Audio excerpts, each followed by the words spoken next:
Imagine for a moment your favorite person has been diagnosed with a life-threatening disease that requires out-of-state treatment. Of course, you drop everything and go with them. Well, currently, they still qualify for PFD, but you don't.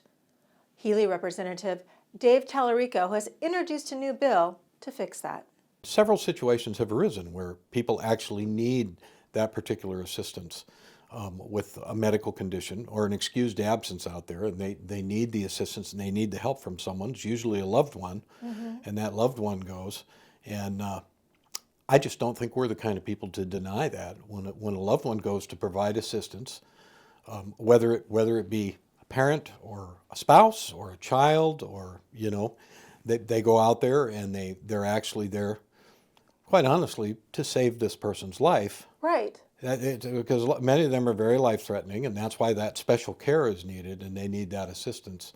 So it just, in my mind, I think that should be an allowable absence.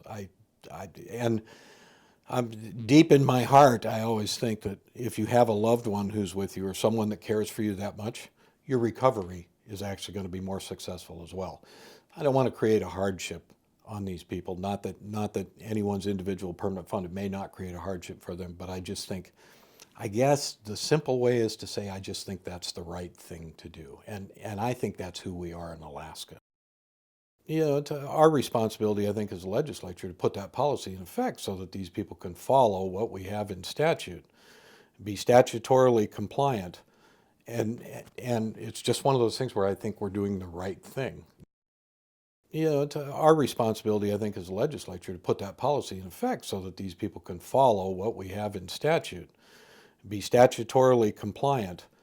And it's just one of those things where I think we're doing the right thing. Many feel that the Alaska Marine Highway has been repaved with broken promises, with potholes so big they're literally sinking ships.